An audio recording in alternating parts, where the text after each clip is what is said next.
Hey everybody, I'm hanging out in Toronto. We just finished up the Toronto Raw Vegan Festival and I bumped into some old friends of mine who I met in 2011 at the first Woodstock Fruit Fest, Jeanette and Alan, and they just finished running around Australia. The entire continent / country, non-stop, 366 days straight, a marathon a day. Here they are. Okay, I'm Alan. And I'm Jeanette.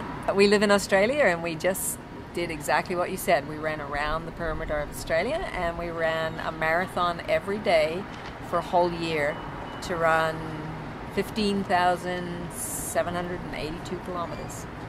No days off. No days off. No days off. And is that any kind of record? Yes, it is. It's a world record. It's a world record, many actually, but setting world records for the most consecutive marathons.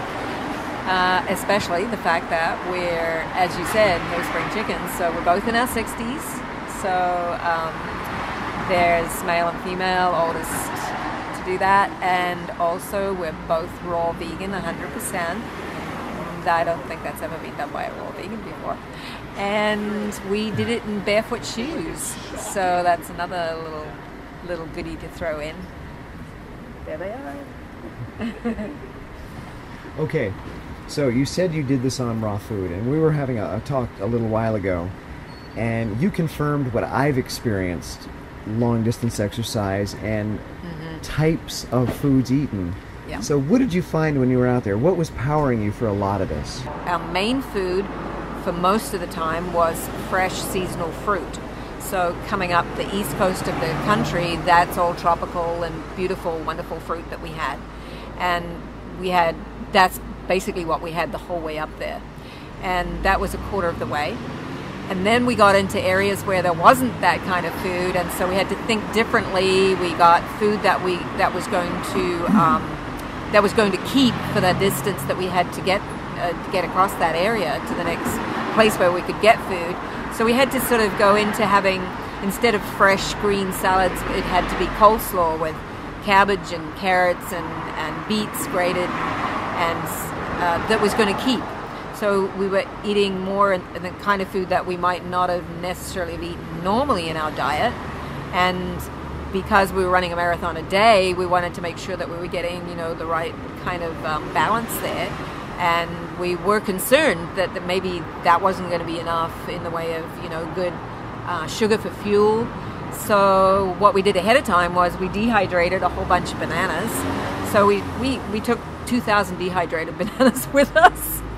And so in places when we ran out of the fruit that we took in the beginning, we would then have bananas, and the dehydrated bananas or dates or something like that. So that worked really well, and until we got it at about halfway around. And so by that time, we were into having done a lot of marathons by that time, and the body was physically sort of, into that habit.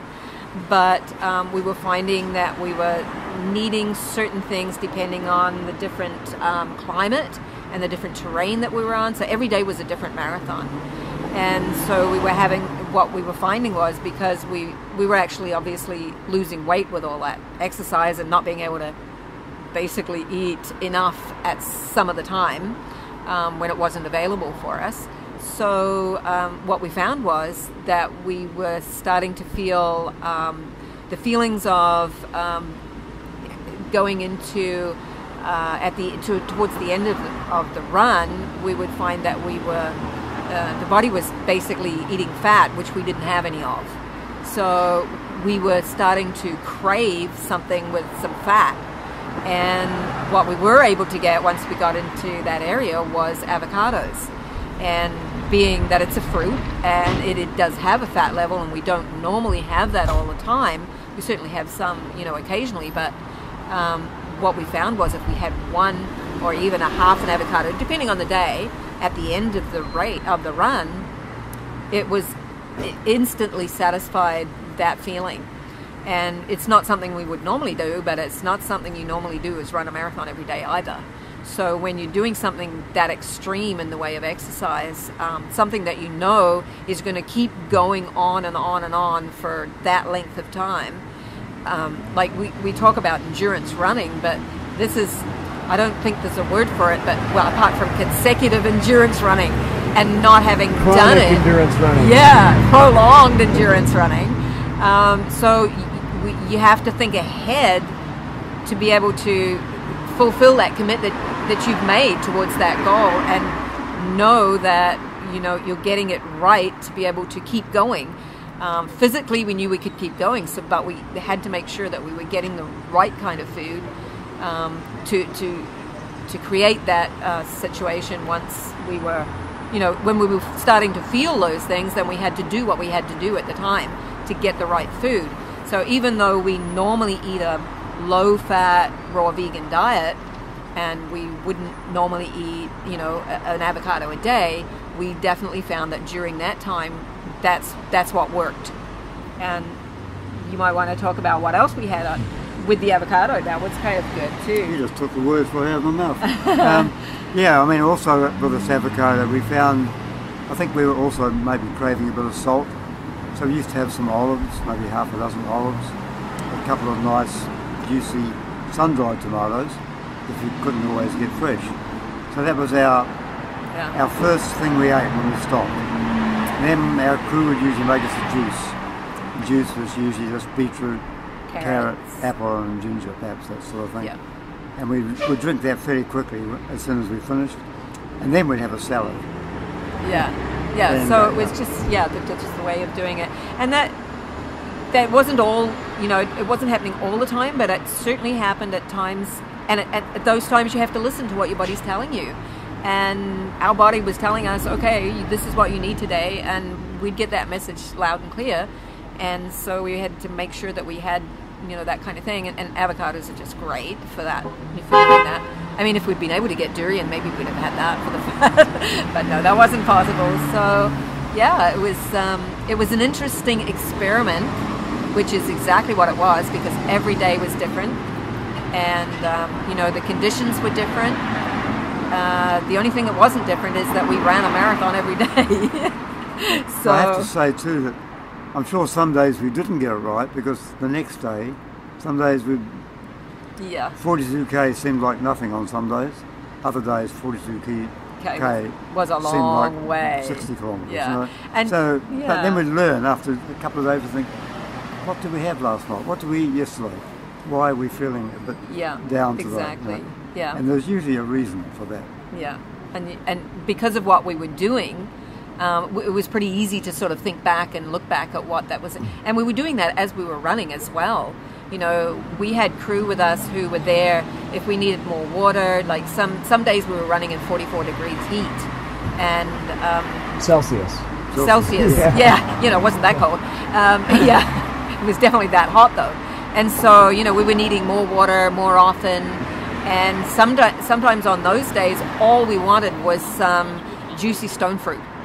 And that worked on the East Coast, but it wouldn't have worked, somewhere else where, like on the West Coast, we experienced extreme cold. So, we had to work with where we were and what the circumstances were, and keep working at it and listening to what we needed. And it worked. Had we just sort of thought, okay, we're just going to eat this and that's going to work? No, it doesn't work that way. You have to listen to your body and do what you need and keep doing what you need. And sometimes we had to tweak it a little bit here and there, but we still ate 100% raw vegan. But some of the items that we were eating, we ate more of at certain times and others less of at certain times, depending on the situation. I mean, when we ran across the southern part of Australia, it took us 27 days to get across, and there's nothing out there. You can't buy food, so we had to stock up with food, and we stocked up with the most beautiful fruits and vegetables, all organic, wonderful. We were able to do that because we were leaving an area that we could get that food. But when we got to the other end, and that we still had a little bit to go, and we didn't have, it was starting to get less and less, we really had to watch what was going on and, watch what was happening even throughout each day. And so rather than eat maybe maybe we were used to having, 10 bananas in our smoothie. If we didn't really need to have those 10 bananas that day, then we were watching what was going to happen here. So we might have only had 5 and then just watched what happened throughout the day. And other times it might be halfway through the marathon, the crew would be there with, a bunch of bananas and some water, and we would just sit there and eat all the bananas and they'd be gone. And other days we'd maybe have 1. So you really do have to listen to what your body's telling you. Yeah. Yeah, there is no one solution that works all the time, every No, absolutely day, not. for No. every person. Yeah, exactly. I mean, there's a base, and certainly there's a base we've been following for 13 years, and it works wonderfully. It's great. But there's certain times and, certain places, circumstances, where you just have to listen up and follow what your body's telling you. And it's going to have the right answer. You just have to listen. Did it ever tell you to eat chia seeds? Yes, I thought you'd yes. never ask. This run that we did, which was 27 days between shots, we actually did run out of food pretty much, except for a few things, on the 24th day. So we still had 3 days to go, not much food, but we did have a lovely big sack of organic chia seeds, Yeah. organic almonds, and organic raisins, or sultanas. So we had chia. Our staple food for 3 days was chia, sultanas, and almonds. The almonds we made into milk. The raisins we soaked, and the juice from the raisins we used to thicken up the chia. And we were surprised how well we ran. Yeah. It was 3 cheers a day. 3 cheers. And that's a fair amount of protein. And lots of More other than goodies. usual, but we ran with easy to digest, and we ran well on that Yeah, it for was the last 3 days. another interesting experiment. And it was also interesting from the point of view that it was getting towards the end of the overall run. So where some people might have thought that we were getting pretty tired by then, we actually found that we were getting faster and it was getting easier. And so, there's various different reasons why that was happening. Maybe because we're getting close to home, we just want to get there. But we were still able to go ahead and do 3 marathons back to back on chia pudding. It was brilliant. Yeah.